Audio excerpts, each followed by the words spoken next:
Hey there, everybody. Welcome back to another episode of the FantasyPros Football Podcast. I'm your host, Dan Harris. With me, of course, is Mike Tagliere. You can find us on Twitter at DanHarris80 and at Mike Tagliere NFL. Tags, how are you today? It's a beautiful day, Dan. You know what day it is. It's I Thursday. know what day. Yes, this is my favorite podcast because you have just finished the primer and you've gotten it out and you're in the greatest mood ever. The bestest of moods. It's the only time of the week I don't regret talking to you, but I'm very, very excited. It's our DFS show. We've got a great guest for you, the co-founder and chief content officer at linemovement.com. It's Joe Holka. You can find him on Twitter at his name, at Joe Holka. Joe, how are you? I'm good, guys. I can actually relate. Tags and I talk a little bit throughout the week, but I never attempt to message him until Thursday because I know he's so busy with all this other stuff. But this is always a fun show to come on. Happy to talk about some DFS anytime. It's already week 5, which is pretty crazy overall. But this is like the perfect week, Tags, for me to come on because we can finally start to use a little bit of this data because we got 4 weeks and it's not just kind of trying to figure out what we were wrong about throughout the offseason. So it'll be a good time, man. I'm excited for week 5. As always, we have some COVID issues where we don't know exactly what's going to happen here with the Titans and the Bills game. Sounding now like maybe, this is Thursday morning here at 10:30. Sounds like maybe if everything goes right, if they do get negative tests coming up, maybe they could push it back a day or two and then move the Thursday game that the Bills have against the Chiefs to the Saturday. We don't know, but I think what we can assume is that that game is not going to be in play this week for the normal slates on DFS, so we will get to that. But here's the plan for today, as it always is at our DFS show. First, we will start with your favorite pricier cash game play at each position.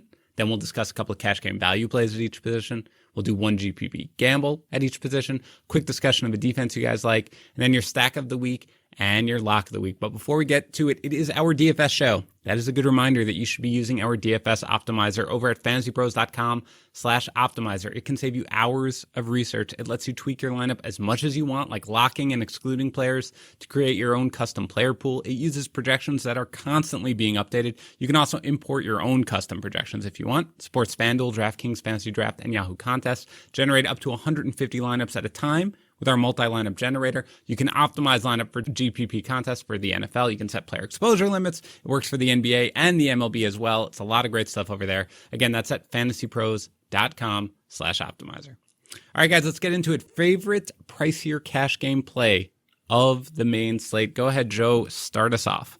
So we're starting with quarterback here then? You know what? Let's start with running back, Joe, because everybody likes the running back. Let's start with running back, then we'll get to wide receiver, then we'll get to quarterback, then we'll get to tight end. So let's start with running back. Perfect. Yeah. So at the running back position, this is normally where I just give everyone permission to play Christian McCaffrey, but I haven't been able to do that in a couple weeks now. So a little bit out of my element, but I think that you can still go all the way to the top with Ezekiel Elliott. I think a lot of people will be going the direction of Dak and his pass catcher because that's pretty much what you've needed. And GPPs the last few weeks, or maybe it's the other side of that game. So I think I'm fine going to Zeke here. I think the game script is going to be solid, obviously, against the Giants, who haven't been able to stop anyone. I guess the only concern here is if it gets too out of hand, maybe in the second half of this game, you don't really have the volume to really get there. At 7,800, though, I still think it's an option that we'll be going to. I think that the mid-range, or I guess slightly below this tier, is a little bit more enticing from a pricing perspective. But I mean, if you're going to pay all the way up, I still think Zeke's totally in play. Yeah, Zeke is 7,800 over on DraftKings. He's 9,000 on FanDuel. So, other than Christian McCaffrey, the most expensive guy. Tags, what about you? Is Zeke your guy if you're paying up at running back? Absolutely. He's definitely the one I'm going to play. He's game script proof. We know the Cowboys, we've talked about them they should have been leading against the Falcons, and it was a game where they should have had positive game script and this and that. This is a division game. They put a lot into these games. They're typically closer than people think. Ezekiel Elliott has had 91% of the team's carries throughout 4 weeks, which is a lot more than I thought. With Mike McCarthy coming over, he typically ran somewhat of a timeshare in Green Bay, but he has not done that here. Now coming back as 9.5-point favorites. This team needs a stomping win. They need a confidence builder. Playing at home, Ezekiel Elliott against a team that has the opposing running backs have totaled at least 26 carries in 3 of the 4 games. So if Zeke's getting 90% of those carries, he's getting 20 carries in this game. He has run 145 routes this year. That's 33 more than the closest running back. That's ridiculously high. So that's something that you could definitely look forward to when you're paying up for a running back. You need him to be game script proof. You need him to be involved in all facets of the game. Elliott he should probably be priced around 8,500 this week. So take the discount at 7,800 and play him. When you guys are building your cash lineups, are you going to spend up on running back this week? Are you guys going to go for Zeke, or is this a week where you think you can find more value at running back? Joe, what do you think? Yeah, this is like I said before, this is a week where, normally I'm trying to get up to some of these guys. I do think I agree with Tags that Zeke seems like drastically underpriced, even though he is the most expensive running back on the main slate. But this mid, to high end 6K range is the one I'm really interested in. The Clyde Edwards-Helaire's, the Kareem Hunts, the Mike Davises. I think you can play all three of those guys in cash games and feel pretty good about it. I'm sure we'll talk a little bit more about that later. But I do like kind of starting with running back because it's that position where it's just so much easier to kind of project where the volume is going to go in comparison to something like wide receiver that we'll get to. Like I'm almost always spending up for at least two of these guys that have just kind of a game script kind of mentality where either way the game goes, they're going to be totally fine in terms of volume. That's where I like to start in cash for sure. And how about you, Tags? Do you in your cash lineups, are you going to be going for Elliott? Or are you going to be looking for more of a value gameplay that we'll talk about in a bit? I'm going to play Zeke. Anytime you get over 8K, that's when you start after looking at roster construction, but you can fit Elliott in your lineups at 7,800. There are some, as Joe mentioned, there's some guys in the 6K range that I do like as well, but to go up here and to get a running back that you're pretty much locked into 20 plus PPR points, that's what you need when you're paying up at running back. We'll talk about those other guys, but yes, I do believe that Ezekiel Elliott's going to be my cash lineups. Yeah, he's the same at FanDuel. I mean, he's 9,000. He's a lot more expensive, really, than, there's a big drop down, especially since the second most expensive guy is Derrick Henry, who's probably not going to be able to be played on the main slate. So I agree. If you're going up at FanDuel, Zeke is certainly the guy, and I would be willing to do it this week. Let's go to wide receiver here. Joe, who's your favorite price here cash game play? Yeah, so this is a position where I typically try and get away from spending all the way up, but I think that just trying to learn from experiences that you've had the last year, the year before, whatever it is, like DeAndre Hopkins at 7,900, it's not that we can directly compare him to someone like Michael Thomas last year because he's seeing a little bit of a different type of route tree for sure. Like Michael Thomas last year, we saw kind of catching a lot of short passes on slants, but DeAndre Hopkins is seeing a lot more kind of sideline routes that might kind of limit his yards after the catch, but he's still a guy that's catching a lot of balls kind of in the short area of the field, but he's catching a few deep shots also. So I still think that Zeke, these high price running backs with big red zone roles, like they're always going to project better than a player like Hopkins. But so maybe Hopkins is more of a tournament play, but it does feel like a week where we have a little bit more salary to work with. So I'm going to try and figure out if I can make a Hopkins build work in terms of like an optimal team or a cash game team. Regardless, though, I think he carries a ton of upside with the volume that he's getting in this offense. I think if he connects on a couple of those downfield looks that he's been getting and they kind of mix in the short stuff a little bit, it still might look like a really nice price point for him. Certainly, as bad as the Jets are, the way you attack them better is through the air. So Hopkins, who is 7,900 on DraftKings, is a great option. How about you, Tags? What are you thinking in pricier cash game options? Yeah, it's one of Hopkins or Ridley for me. I left Amari for you, Tags. What the heck? Yeah, where's Amari, Tags? That was definitely where I thought you were going. Again, I have to worry about game script with Amari. I have to worry about other wide receivers that have better matchups than Amari. So I'm not going to go him in cash. He has been like so reliable to this point, but this is not a week where I'd play Amari in cash. Hopkins, I like a lot. His matchup is so damn good. Bless Austin is the starting cornerback for there. He had to leave with a calf injury last week. He's not very good to begin with. His backup is Lamar Jackson. No, not the good Lamar Jackson, the other one. A guy that basically he played 3 snaps before last week. Hopkins, the biggest concern with me in cash is his health. If he doesn't practice again this week or if he's limited throughout the entire week, because it was clear that he wasn't 100% last week. They had him tested out pregame because he didn't practice all week. They let him go. So hopefully he's closer to full health. That's the thing that concerns me about paying up to 7,900 for him. Now, Ridley, he was dealing with something last week too, where he was limited in practice throughout the week. But in games where Julio, he's not going to play. Let's just get that out of the way right now. Calvin Ridley against Dante Jackson is a mismatch that the Falcons need to take advantage of. Calvin Ridley will destroy that man. If they throw the ball at him 10 times, he's going to catch 8 balls for 150 yards. It's going to happen. I like Calvin Ridley quite a bit, but it's weird that both of these guys are dealing with injuries because both of them has fantastic matchups. The reason that Hopkins might be a little bit under-owned is because, and it's more of like a tournament conversation because we don't care in cash about ownership. But Hopkins, if you see that little red thing that says the Jets are 9th against wide receivers, that's misleading. And the reason it's misleading is because teams haven't had to throw the ball against them. The Cardinals are not running the ball right now. Kenyan Drake is not running very well. Chase Edmonds is more of a pass catcher than anything. And the Jets, it's just a game where the stars align for DeAndre Hopkins to have a big game if he gets those targets, if he's healthy, because the Cardinals aren't running the ball very well, because the Jets are a better run defense than the numbers say. In terms of a per target standpoint, they've actually allowed the 9th most fantasy points per target to wide receivers to this point. It just has to do with the lack of targets. So I understand definitely if I can get up to Hopkins. I don't know if I could afford him this week, though. Oh, don't forget Joe Flacco taking over a quarterback for the Jets, so they're probably going to put up a good 30, 35 points right now, so the Cardinals are going to need a lot of points. Joe, if you didn't know, Dan is a diehard Jets fan. It is in my contract that I have to make fun of the Jets once per podcast, Joe, so I'm done. I'll be done with that from now on. Yeah, on FanDuel, Hopkins is 8,700. I don't know. Joe, what do you think of Cooper as a pricey cash game option? Because I legitimately thought that was almost certainly going to be Tags' option. Are you worried about him in cash a little bit, the way Tags is?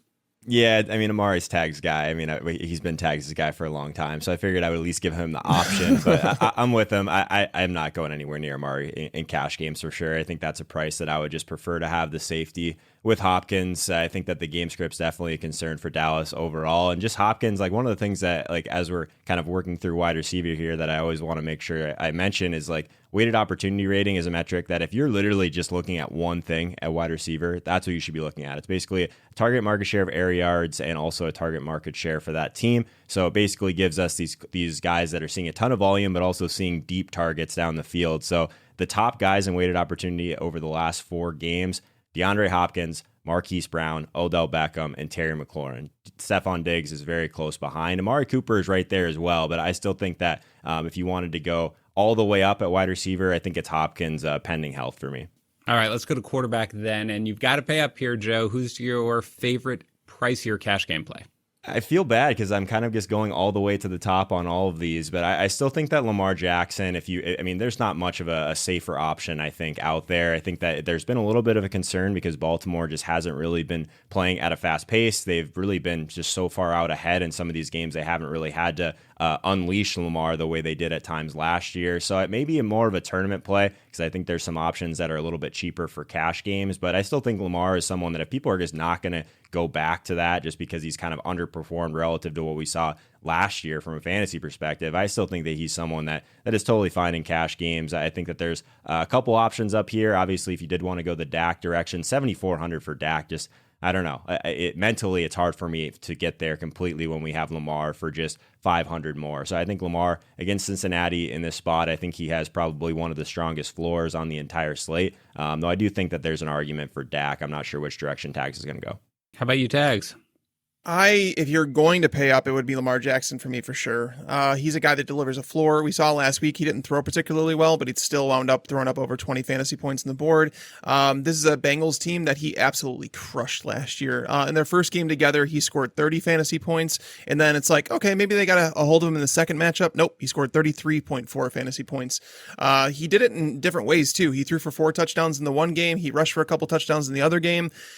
This Bengals defense is dealing with some health issues up on the front, on the defensive line, which should obviously help Lamar Jackson. This Baltimore team, I mean, if there's anything to take away from like going last year, obviously he put up points in what was considered blowout matchups. I think they were double-digit favorites in both those games, is that the Bengals are actually putting points on the board now with Joe Burrow. So if they can put points on the board, that means that the Ravens won't take their foot off the gas so much. So I like Lamar Jackson. I'm not going to be able to pay up for him. It's going to be really difficult. He's going to be more of a tournament play, which sucks. But at the same time, I just don't know how you get up to 7,900 when you're going to pay for Zeke, when you're thinking about paying up for Hopkins or Ridley. The tight end position is a friggin' mess. So I can't see myself getting there in cash. But if you want to pay up at quarterback, and if you're okay with it, if you could figure it out elsewhere, Lamar Jackson's the one I'd go with. Yeah, I agree with that, especially on FanDuel. He's actually not the most expensive quarterback on FanDuel. He's $100 cheaper than Patrick Mahomes and basically the same price as Dak anyway. So if you are going to pay up at that point, you might as well go with Lamar, assuming, by the way, that his knee is fine. I know he missed practice yesterday. I'm assuming that's just completely precautionary and he's going to be a full go. But I agree with you guys. Lamar Jackson is the guy for me on FanDuel, especially if you're paying up. Let's go to tight end here. Joe, you're paying up for tight end. Who are you going with?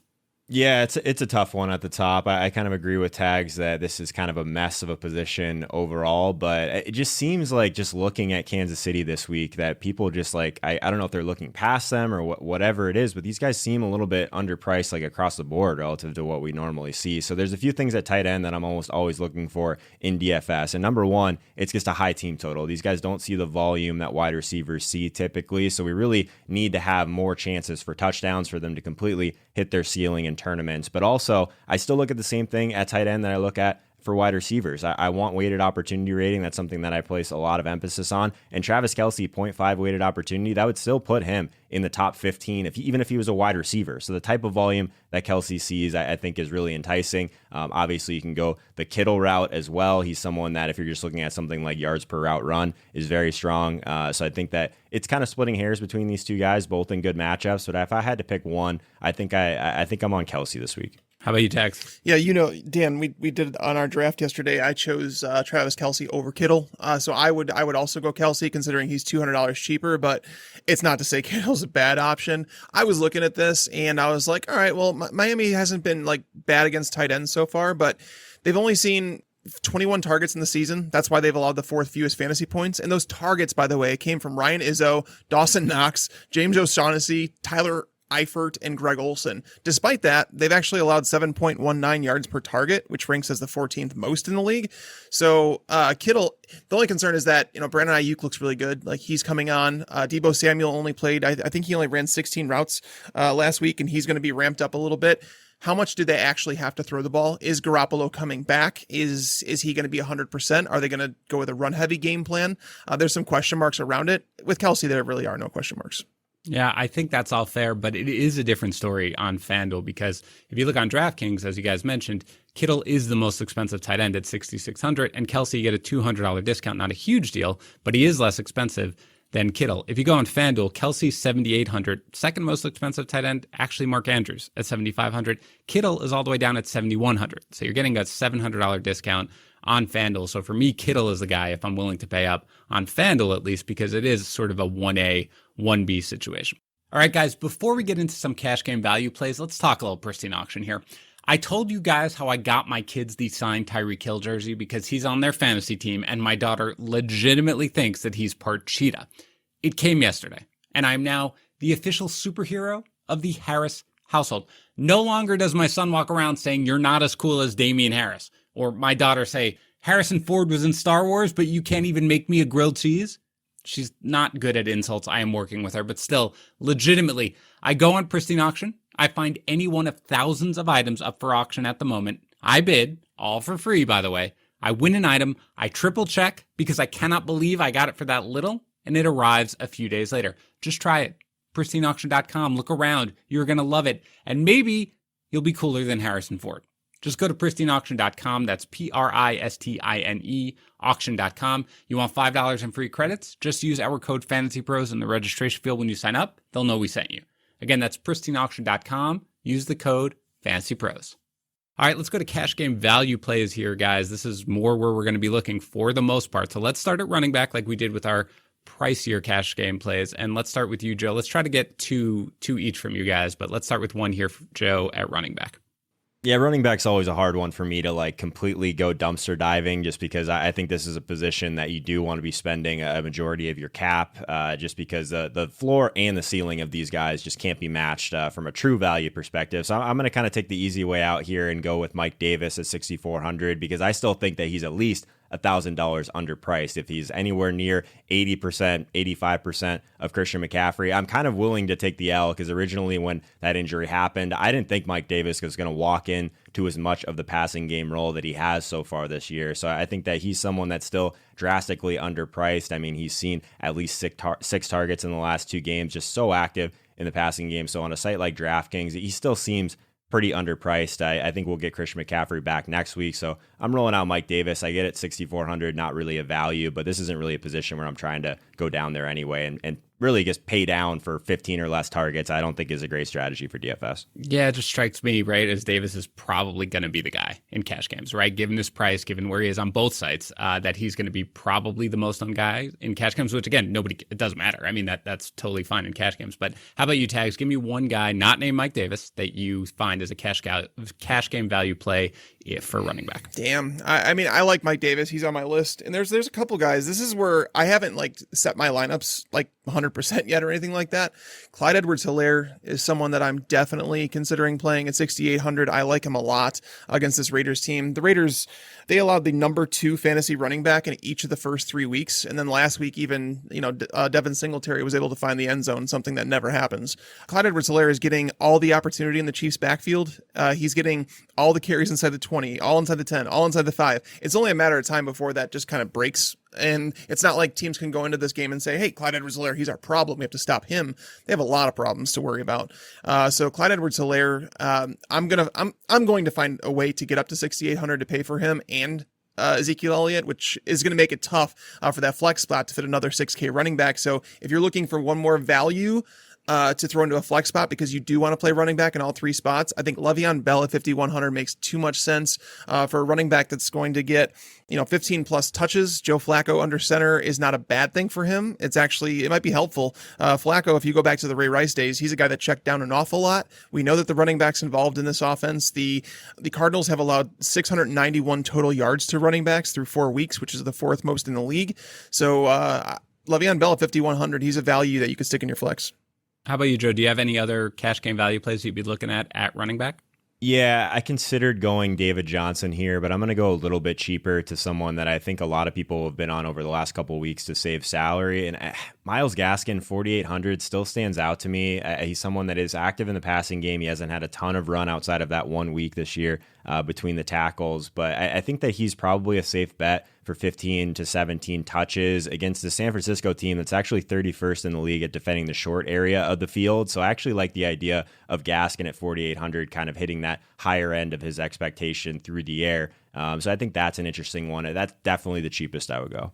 Hey, let me ask you guys something because, when I look at both sites, I try to see the discrepancy in the way certain players are priced.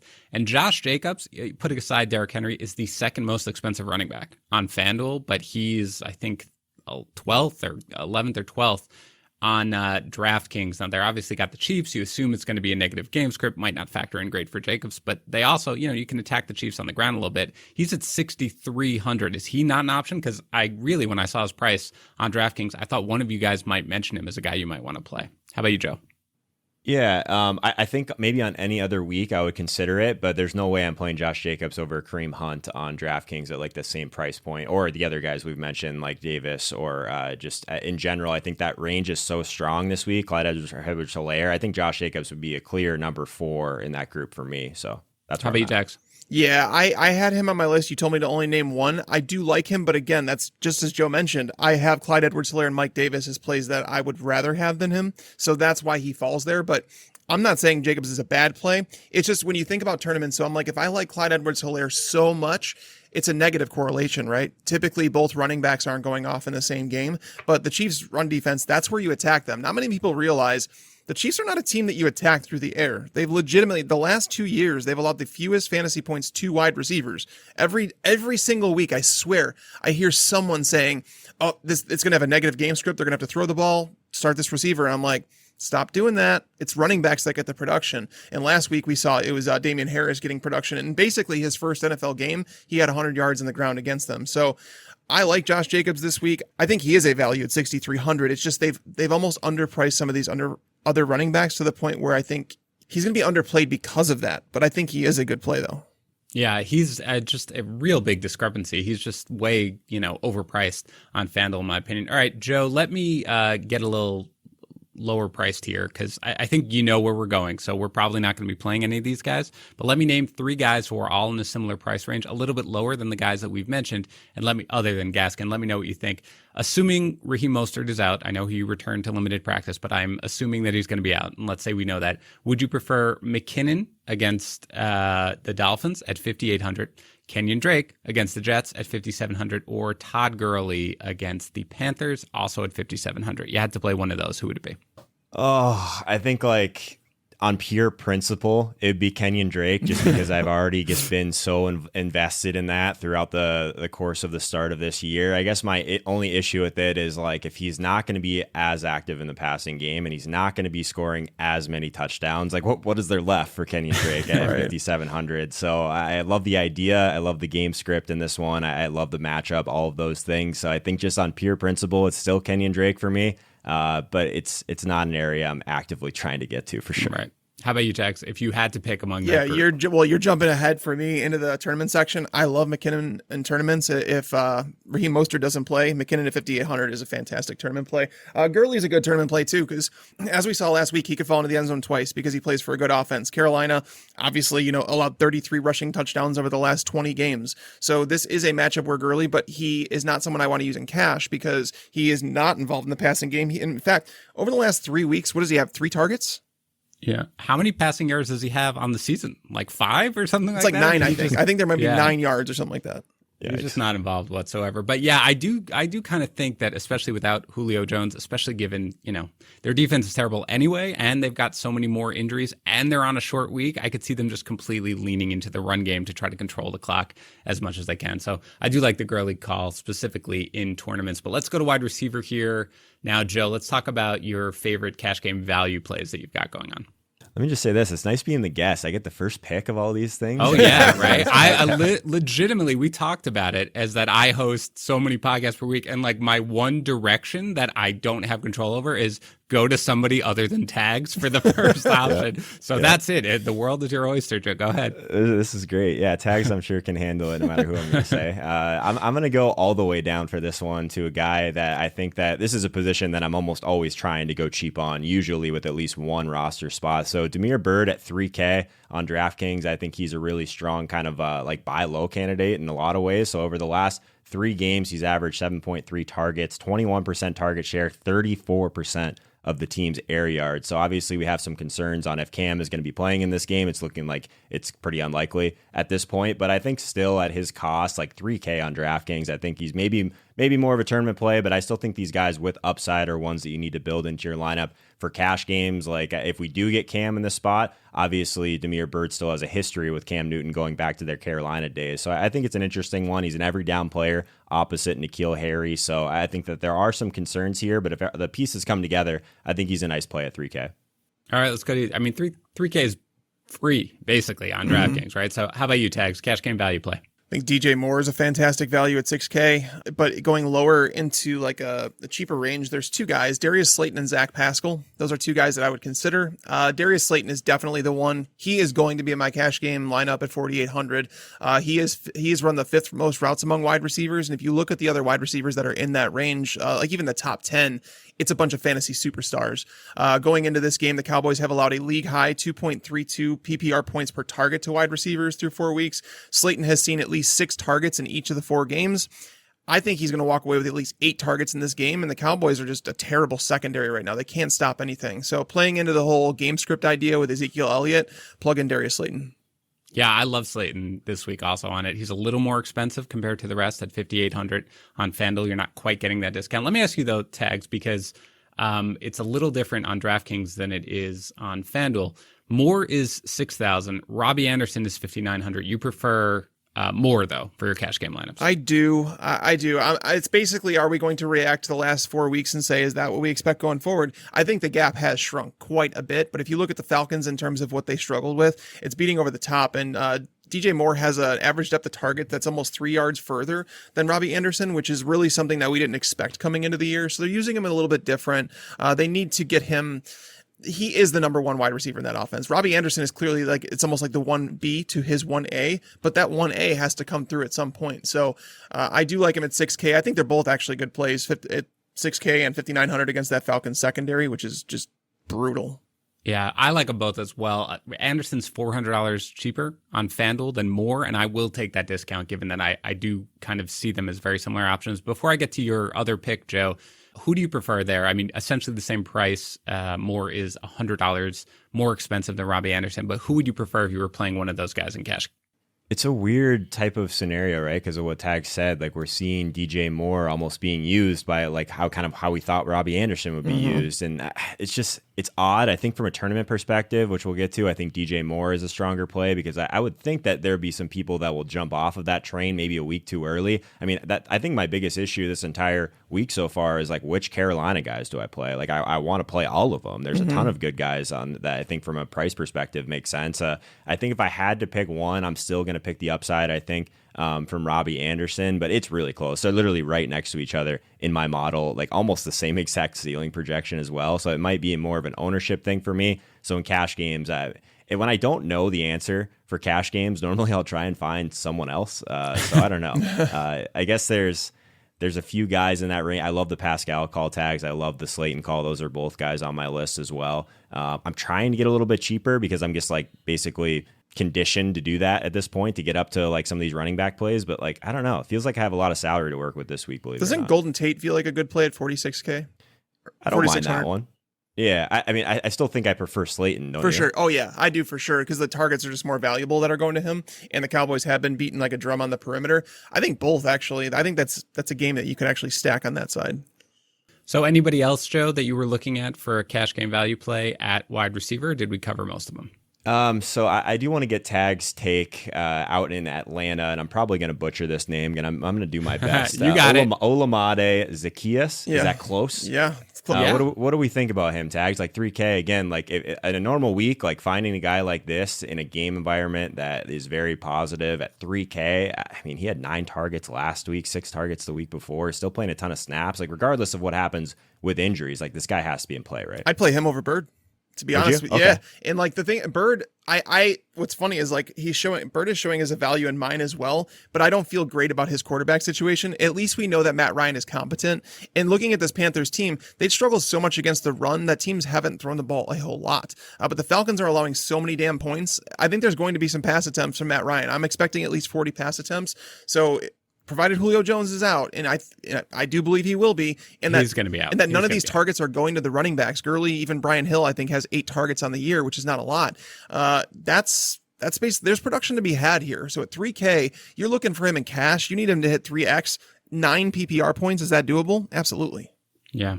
All right. Anybody else here, guys, that you haven't talked about at wide receiver for a cash game value play? We miss anybody? I don't think so. I mean, you're good. You can consider Tyreek Hill a value at 6,900, but he's not cheap. Right. No, and I think that's fair. By the way, I do think that there are times like I think Clyde Edwards-Helaire is a pretty good value play on FanDuel, even though he's one of the more expensive running backs, because I don't think that his price matches what I think his production is going to be. So I think that's totally fair. And Hill is cheaper relative to the market on DraftKings than he is on FanDuel. So I think that is a fine name to bring up. All right, we are talking some DFS here, and if you play DFS, you have surely played on FanDuel. If you haven't, now is the time to start, because if you sign up now, you're going to get a free entry to a contest each week of the football season where you can win real prizes. And if you make a deposit, FanDuel is offering up to a $500 bonus instantly when you make your first deposit with their 20% deposit match. Now, maybe you're sitting there and saying, well, Dan, that doesn't really apply to me. I already have an account. I've already made my first deposit. That's fair, but you know what does apply to you? Snake drafts. That's right. You know, classic DFS, you build your team by staying under the salary cap. How do you feel about a daily snake draft? Draft your team live. You and your opponents draft 6 players in a 6-round draft with 30 seconds per pick. No salary cap, just the best part of fantasy drafting. And with FanDuel, it's quick, it's easy, it's super fun. You can do a new one each week. Just go to FanDuel.com/FantasyPros or download the FanDuel Fantasy app to play now. That's FanDuel.com/FantasyPros. FanDuel, more ways to win. Let's go to quarterback here, Joe. Who's a value play for you at cash games? Yeah, so quarterback is one that I'm almost trying to like find someone down low that gives me some sort of rushing upside. So like as much as I like hate to say this one, I was in between 2 names. Basically, it was between Daniel Jones or Teddy Bridgewater. We have obviously talked about all of these Carolina guys that are in play. So anytime it's just like basically like a scatter of I'm not sure who to play, like maybe I just play the quarterback and he's someone that, I mean, we at least saw him use his legs a little bit more than before. Maybe he's finally getting a little bit more confidence after that crazy injury that he had that it looks to be close to all the way back from. So I think Teddy at 5,900 is my preference over Daniel Jones, though I think both totally in play. for cash games. Teddy is my early lean against Atlanta just because I think that he has a higher floor overall. It's possible that this Giants team, this game overall, might just turn into a complete dumpster fire. So that's my concern. How about you, Tags? I love Bridgewater, and he's the one that I definitely was going to talk about. I think Daniel Jones at 5,400 makes sense with some mobility there. And I'm going to bring this one up because it's got to be said. Kyle Allen is $4,100. Wow. I mean, yeah, he is a guy that did rush for over 100 yards and 2 touchdowns last year. There were 3 games towards the end of the year where he had over 22 or more rushing yards.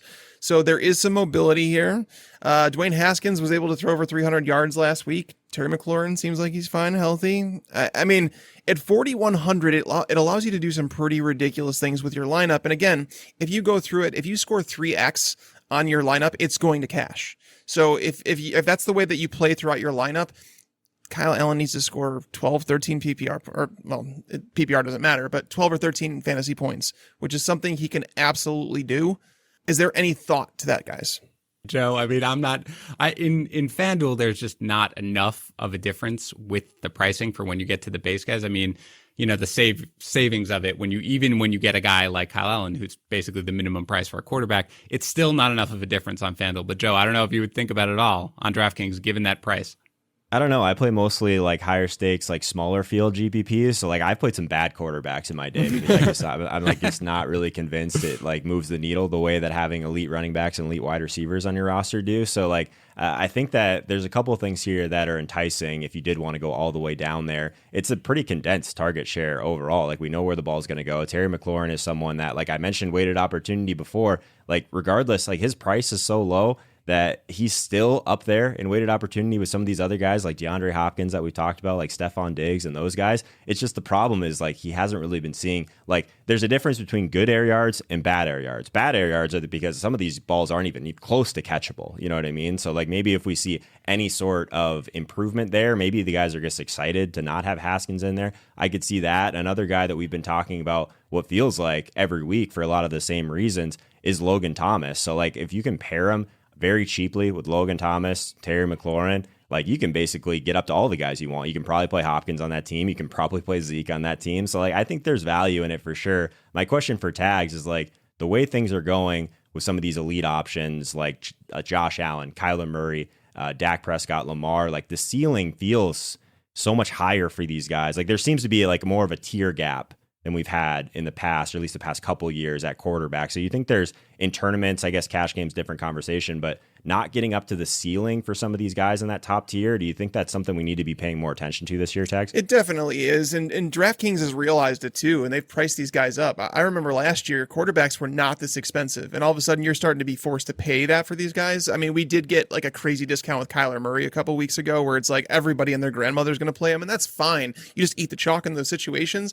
But in weeks like this, it's like you look at the potential game scripts, like with some of these top quarterbacks, and it's like, all right, is the ceiling going to be that high? You know, Russell Wilson's not on this one.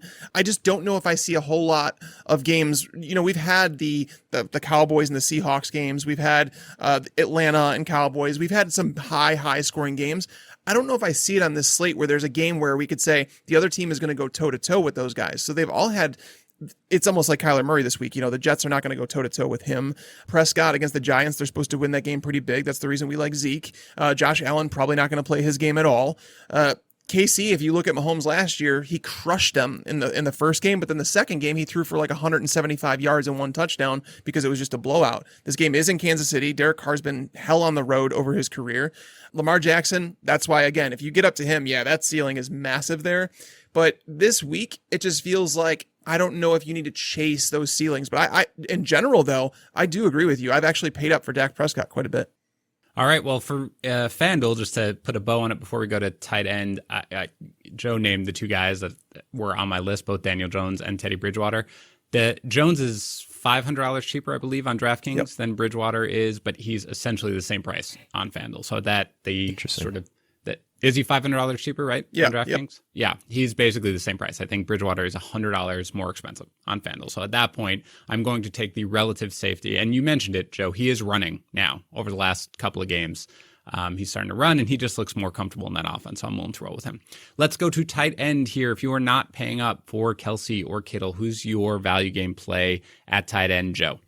Yeah, maybe a little bit of a cop-out, but we kind of just talked about him. Logan Thomas at 3,500 on DraftKings, like a quarterback change. Like, again, the problem with Logan Thomas hasn't been the usage, hasn't been the way he's been running routes, anything like that. It's more just the catchable balls that have not really been there. So I guess it kind of goes against my typical thing where I'm trying to get these higher team totals. So I considered paying a little bit more for someone like Dalton Schultz at 4,800. I think tight end is kind of a mess. Like Tag said it earlier, I don't love any of these guys below 5K, unfortunately. But I think that if I had to, like, again, if it like even the Carolina situation, if I can't quite pin down who I want it to be, I'll just try and find the cheaper option or avoid it completely. So I think Logan Thomas at 35, a lot of people have just been burned by this guy. So I'm naturally kind of interested at 35. If you want to speak positively about Logan Thomas, you have come to the right podcast. At least for the host. That's just a running joke that we have about on our waiver wire show. Okay, Tags, go ahead for DFS in terms of cash game value plays at tight end. I mean, if you want a dumpster dive, Trey Burton at 2,900. I mentioned on the start sit show yesterday that he ran the most routes last week. He got 5 targets on, I think, 17 routes that he ran. Phillip Rivers does love his tight ends, and we've seen that. And knowing that it was his first game in the lineup, Mo Alley Cox ran, I think it was 6 or 7 routes. Jack Doyle is a forgotten man. He's staying into block a lot. At 2,900, it's not bad. The Browns have been terrible against tight ends to this point. They've allowed I think, 3rd or 4th most fantasy points per game to them. But I don't think I'm going to go down to Burton. But I'm just saying, if you wanted to get really cheap, that's where I would go. But I'm probably going to get up to Hayden Hurst at 4,700 or Evan Engram at 4,600. I feel like both those guys are going to be locked into 6+ targets. And that's something, the quarterback play is obviously better for Hurst. I am expecting more pass attempts in that game. Evan Engram has been wildly mediocre. I will say below average with the targets that he's received to this point. But again, if Daniel Jones is going to have the game that I think he's going to, there's going to be some production to be had. And everybody on that team is just so cheap. You know, you look at it, you look at Darius Slayton, you look at Golden Tate, you look at Evan Engram, and it's like, that's the easy game to stack. And I know that's for more tournaments, but I'm probably just going to pay up a tight end this week because I feel gross talking about all these guys. Yeah, I agree. If I am going to find a value game play at cash, for me, it was Ingram. I mean, he's just running a route on every drop back. You know, eventually, if there's going to be this game that we think they're going to need to score, you just have to assume that eventually the targets are going to, I mean, it's going to manifest itself into production eventually. And given his price on FanDuel, at least, I'd be willing to go. Ingram was the guy who was number 1 on my list. But I agree that it's probably a week, especially on FanDuel, where you can get Kittle at what I view as a relative discount. It's a week to pay up there. All right, let's go to GPPs, guys. Let's give me a gamble here, Joe. Who are you playing in GPPs at running back? Yeah, this is my wheelhouse, guys. This is where I'm trying to figure out where I can kind of get different, leverage the field, that sort of thing. I do a show with Peter Overzet and Michael Leone at 6:30 Eastern time on Sunday nights, so directly after kind of the afternoon games are kind of closing up.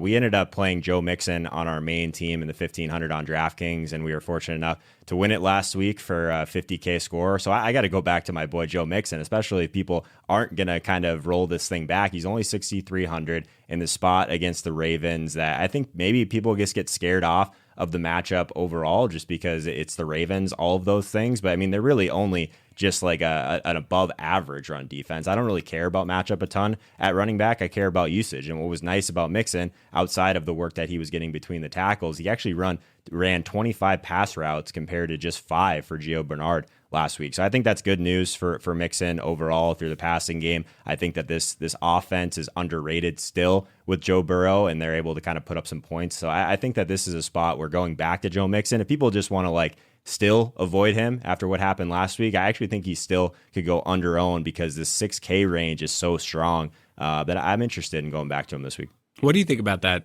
tags with Mixon? I think it's a good play for tournaments. He will be under owned against Baltimore. Nobody wants to play him against Baltimore. The passing game usage was very much improved last week. I don't know if it's something that we can rely on moving forward, but it's something I'll be paying attention to. Joe is like a guy that he taught me a lot about the running back position in terms of when you play these smaller type tournaments, like the higher stakes ones, where he's saying don't think so much into, what the matchup is, because it's like you want to chase those touches, and if they're getting those touches, it's increased opportunity to obviously like break a long run, catch a long pass, whatever the case is. And when you have someone as talented as Joe Mixon against a Ravens defense that, let's be honest, I mean, teams have been able to run the ball against them when they want to. It's just a matter of keeping a positive game script for that to happen. That's the only concern I have with Mixon. But there is a scenario where the Bengals are maybe competing in this game, or maybe they did make a switch last week and said, hey, we're going to use Mixon a lot more in the passing game than Giovanni Bernard. We realize that we've been screwing it up for the last year and a half, whatever it is. But it's just a one-game sample size, which is why we're not thinking about him in cash just yet. All right, then who's your guy tags for GPPs? James Robinson, he's a lot. They're making you pay $6,700 for him this week, which is why his ownership is going to be suppressed. But we played Leonard Fournette everywhere last year because of the opportunity that he was getting, right? James Robinson has seen 74 of the 88 running back touches in this backfield, which is stupid. Like, he saw 5 targets last week, or 4 of the 5 targets that were available last week. Playing against the Texans is a gift. I mean, if you watch James Conner play against them, Dan, you talk about it all the time. You're like, James Conner doesn't look very good. I mean, he just looks like he's just out there plodding along, and there were massive holes against Houston. And then I wondered why people weren't playing Dalvin Cook. We had Elliott Christ on the show last week, and he goes, oh, this one, don't overthink it at the top, play Kamara. And I'm like, I think Dalvin Cook belongs part of that conversation, because teams have chosen to run the ball 55% of the time against the Texans, which is the highest percentage in the league. So, I mean, unless there's a blowout, and we haven't really seen that from the Houston offense, even if it is so, James Robinson's a 3-down back. He's getting those touches. And knowing that the running backs in that price range, James Robinson is not going to be highly owned. But at 6,700, I think he's performing as an RB1 this week. What do you think about Robinson, Joe, for GPPs?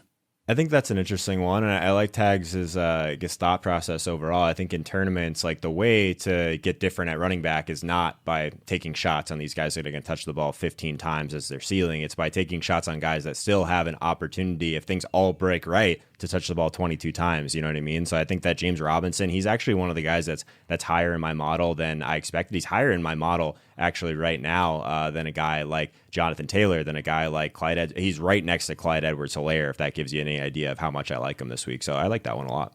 All right, I usually limit you guys and the guests to one GPP gamble per position, but Joe, this is your jam, as you said. If there is, do you want to throw anybody else out there, or you want to move on to wide receiver?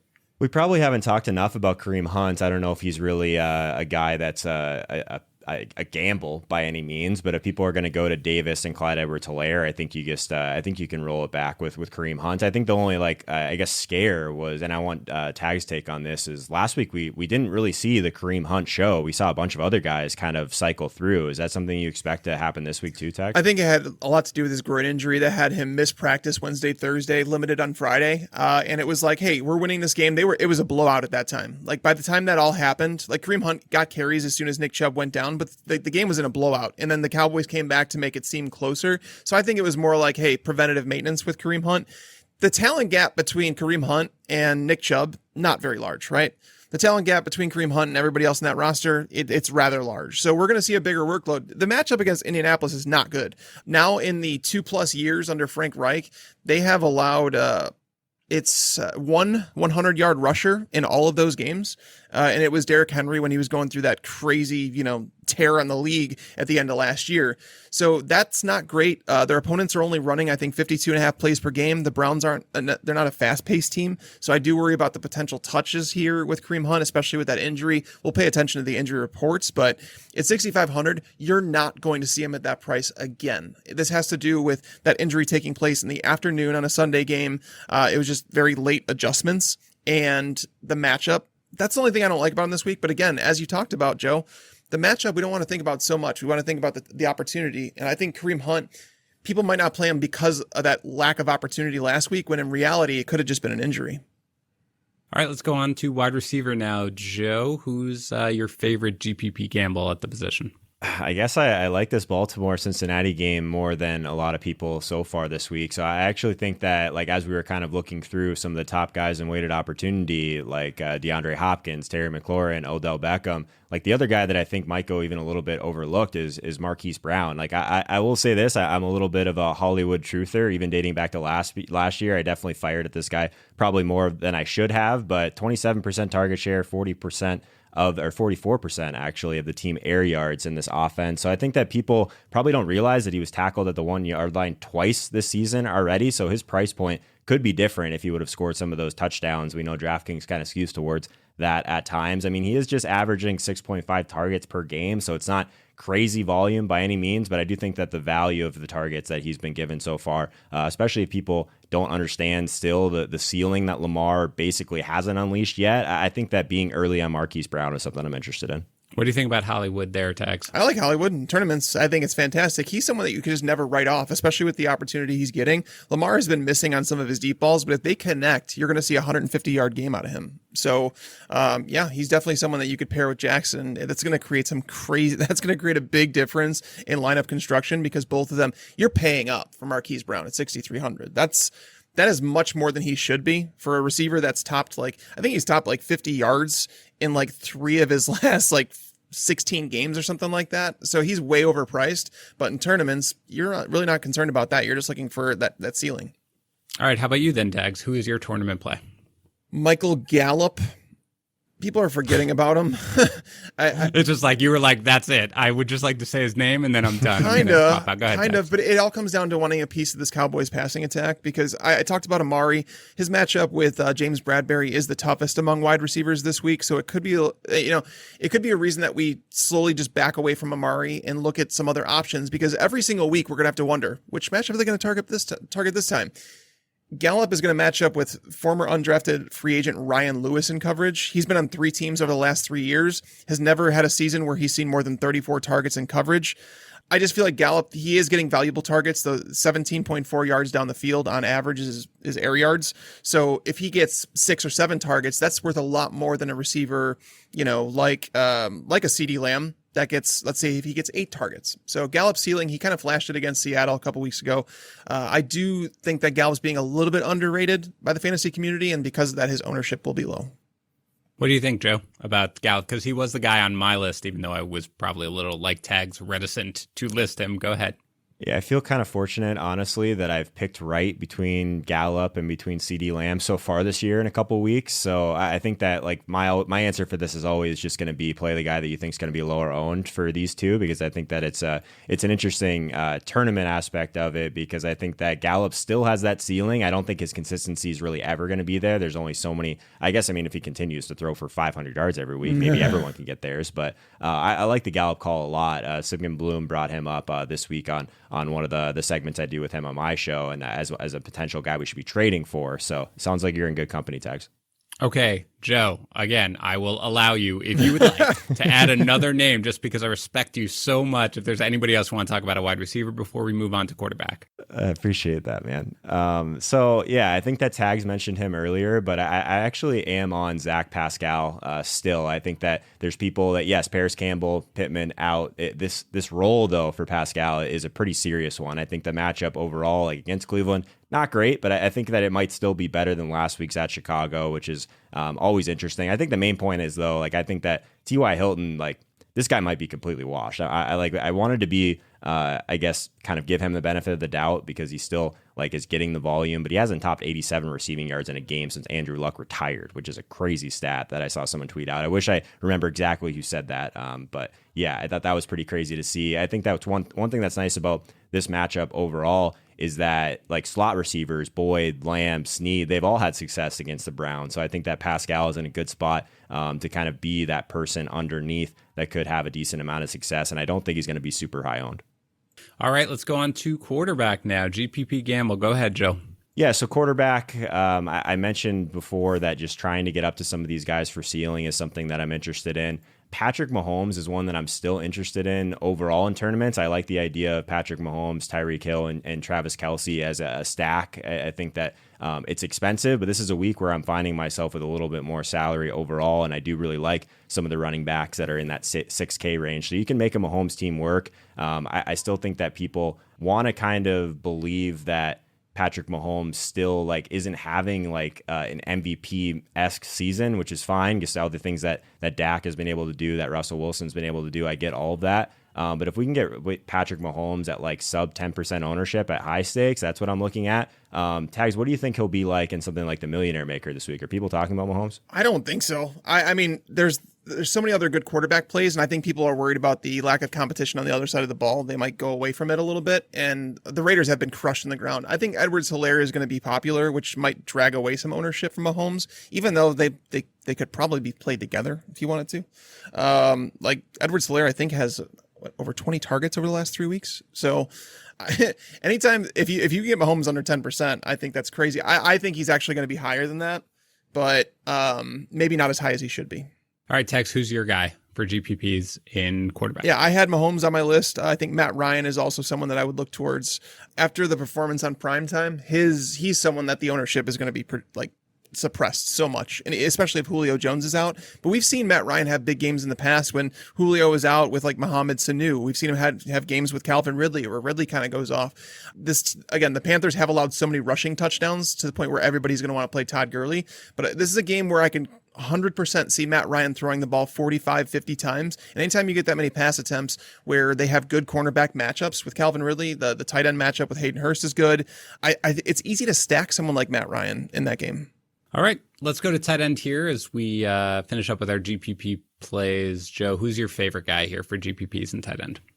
Yeah, like my favorite guy to bring back in this Kansas City game is Darren Waller. I don't think a lot of people are going to try and make that expensive stack work because you kind of have to get thin elsewhere. But like we talked about at wide receiver, I think there's some options kind of even at that stone min range that can make a roster construction like that work. So Darren Waller, 12 targets last week, 16 2 weeks ago. Like the volume that he's seeing is pretty crazy. And I do think that they're going to be behind in this one. So at 5,900, he seems like that guy that even though he's like a tier below Kelce and Kittle in terms of probably where his ceiling's at, I do really like Darren Waller, especially on the other side of Mahomes stacks. Yeah, I actually love that call for tournaments. How about you, Tags? Love that call as well. Eric Ebron at 4K. It's paying down, and I would have set him in cash, but I'm not confident in the target share. He's seen 3, then 5, then 7 targets. We don't really know where this lies because there were some injuries, like Deontay Johnson had to leave, but Juju Smith-Schuster and Deontay Johnson both missed practice yesterday, coming off what was essentially a bye week. That's not ideal. Ebron has had a pretty big role here. He's running a lot of routes, the 14th most among tight ends in terms of routes per game. In this against this Eagles secondary that they're really struggling after losing Avonte Maddox. They had to move Jalen Mills back down to cornerback, and then they're relying on 6th round pick Marcus Epps and rookie Kayvon Wallace to fill in at safety. They've allowed 2.8 PPR points per target, which is massive. So Ben Roethlisberger at home, we know that he typically plays better there. Eric Ebron is a guy that's a candidate for a touchdown, if not 2.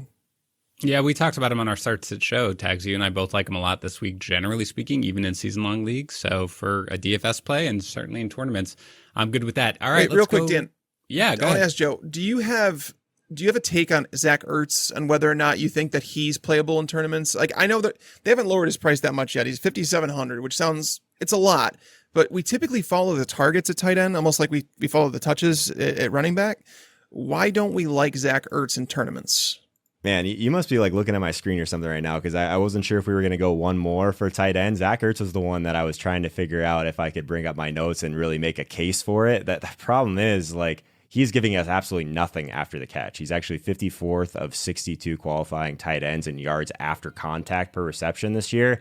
So it's not that I hate saying like the completely washed because it's so easy to say that about some of these guys, but I think that just the volume alone has to put him into the conversation for tournaments because I think that there's going to be not a lot of time for Wentz overall in this spot, which I'm sure we'll get to in the defense portion, just with how many like injuries they have on the offensive line. Maybe Zach Ertz ends up kind of getting just a ton of volume underneath and on DraftKings where you can just kind of rack up some of those catches overall. Like, I don't know if the ceiling is massive, definitely not after the catch, but the volume ceiling I do think is pretty large. And Ertz has been actually better in terms of like his points per game with Alshon Jeffrey in the lineup, which is worth noting. Well, Joe, this is how we know you're a host, because you already put out a perfect segue into our DST segment where you mentioned that with that last game. So who's your favorite DST play for the week? Yeah, I think paying up to kind of be contrarian in some ways is nice on a week where pricing's really tight. This week, I don't necessarily think it's super tight on DraftKings, but if you are going to pay all the way up, I honestly, I think there's one option up there this week. I think it's Pittsburgh against Philly. It just mentioned how their offensive line is really just decimated, and Pittsburgh's going to pressure more than almost any team in the entire league. So like what I'm really looking for at defense is pressure, obviously, which is really great, but also game script. Is there going to be a team on the other side that's going to have to pass a lot? I think both of those things are a possibility here, but also I'm not really avoiding overall just like high total games. I think sometimes you can get some cheaper defenses in these high total games, and if things break differently and there's passing attempts on both sides, we can project that you might get one of these guys, and just trying to, I guess, project touchdowns overall at defense is just so hard. So those are the things I'm looking for. I think Pittsburgh is in a fantastic spot. Tags, I know you are allergic to paying up for defenses, so how do you feel about DST this week? I feel gross about it. I mean, if the Titans were going to play at 2,100, I'd be playing them. I think that would be the best value. The Jets at 2,500, I might do. Arizona's offensive line isn't great. They're not running the ball particularly well. Kyler Murray hasn't thrown the ball particularly well. He's averaging under 7 yards per attempt for his career. He's turned the ball over. I think he has 4 or 5 interceptions through 4 games. So the Jets at 2,500, I might go to. The Houston Texans at 2,600 against the Jags. It just really, this defense is going to come down this week to how much money I have left over when I put everything else together. And it's not going to be because I want to play any of those teams. It's just because that's the money I'm going to have left over, and I would rather spend money on skill position players than one of these random defenses. But Joe has it right in terms of paying up for the Steelers, because that's a team that blitzes more than any other team in the league. Carson Wentz has the 3rd lowest quarterback rating in the NFL when under pressure. They're going to face a lot of pressure in that game. Could be some turnovers. So yeah, the Steelers defense if you're paying up. All right, let's finish up here with our stack of the week and our lock of the week. Let's start with the stack. Joe, what are you doing? Yeah, I talked about this one on my stacks video earlier in the week, but I still really like the idea of going to Teddy Bridgewater and then just not making much of a decision overall at some of the pass catchers. So Teddy Bridgewater, DJ Moore, Robby Anderson, Logan Thomas. I like the idea of that entire stack. You can bring it back on the other side, maybe with Calvin Ridley if we get him available, or at least at full strength if you think he's at full strength. So I like that stack a lot. One thing that you'll notice about that right away is that I did not include Mike Davis on that list. So one thing that I like to do from a stacking perspective in tournaments is try and identify what's going to be the chalkiest play and then leave that off of the stack, because if that chalky play happens to fail and the touchdowns end up kind of being sprinkled throughout the passing game, I think that's a way to pass some of these teams that might be playing, like I guess the chalkiest play in that game I would think is going to be Mike Davis. So that's kind of my thought process on it. How about you, Tag, stack of the week? Yeah, I love that one. I had 2 because I figured that Joe might steal mine, and yeah, Bridgewater was one. I have Daniel Jones, Darius Slayton, Golden Tate, and then Ezekiel Elliott on the other side of that. If you're projecting game script, I think that's the stack that you'd want to use. Do I think it's chalk? No. I think there's so many different options this week, including Bridgewater and those guys. People are going to go after the Chiefs because that's what people do. So I think that stack is going to be under-owned, but I do love it. Love both those calls. Lock of the week. Finish it up strong. Joe, what do you have? Yeah, the lock of the week for me is just going to be Ezekiel Elliott at 7,800. I think that he's someone that, like, the way we expect this game to go, and like I guess there's still an argument that Zeke hasn't been scoring as many touchdowns as he should be relative to his volume, but that role that he has is just so secure. We've seen him kind of underperform last week in a game where there was a ton of points, but also like we've seen some weird games for Dallas where they've been kind of trying to come from behind in all of these spots. I don't think they're going to have much of an issue against the Giants in regards to that. So I'll go Zeke as my lock of the week. How about you, Tax? Zeke was there for me, but because I don't want to give the same one, I'm going to go to Clyde Edwards-Helaire. I think I'm going to try and play both those guys this week where, again, Edwards-Helaire, the opportunity is there. I think this is a breakout party. And I know some people say that was week 1 when he had 138 yards and a touchdown against Houston, but he wasn't using the passing game that week. He's being used everywhere, including the red zone. And it's only a matter of time, but before those touches start to turn into touchdowns, the Raiders have, again, they've allowed multiple touchdowns to 3 different running backs, allowed 3 different RB2 performances, like the number 2. It's so hard, incredibly hard to do that when there's 32 teams in the NFL to allow 3 back-to-back-to-back RB2 performances, number 2 overall running back. So Clyde Edwards-Helaire is someone I'm going to play. Great advice today, guys. Joe, I'm so glad that we were finally able to have you on. You produce a ton of amazing content. Just remind everybody where they can find more of you and your work. Yeah, appreciate it, man. Happy to make time for you guys and for tags any week, so just let me know. Overall, yeah, just all my work is at linemovement.com, mostly the Line Movement YouTube channel, but also my own YouTube channel. I'm live on Mondays and Wednesdays at 3 p.m. Eastern Time. Also, the big show, obviously, is Sunday morning at 9:30 a.m. Eastern Time. I go on a little bit earlier than you guys. The fun show, I'll say, is the one that I do on the Line Movement channel called The Tilt Space. It's at 6:30 p.m. Eastern Time on Sundays, where me, Peter Overzet, and Leone, we go over our high-stakes team. This week will be our first time playing the Thunderdome on DraftKings. It was a $5,300 entry, so a lot of fun, a lot of sweating, a lot of tears at times. Last week was really good. So if you want to see us upset when things go horribly wrong this week, that's pretty much where you can find me. And then Twitter at Joe Holka. Pretty simple. Too many shows at some point, but we try and make it work. All right. Well, we'll try to make sure that we book you for at least one more before the end of the season. All right? Definitely. Yep. All right. Guys, remember to check out our DFS optimizer over at fantasypros.com/optimizer. Thanks to our sponsors, Pristine Auction. Remember, thousands of auctions every day, unlimited sports memorabilia. Just head over to pristineauction.com. Thanks also to FanDuel. Try their new snake drafts. Get entry into free contests all NFL season. Just download the FanDuel app or go to fanduel.com/fantasypros. We'll be back tomorrow with Dan and Kyle in the morning. I'll talk to you then.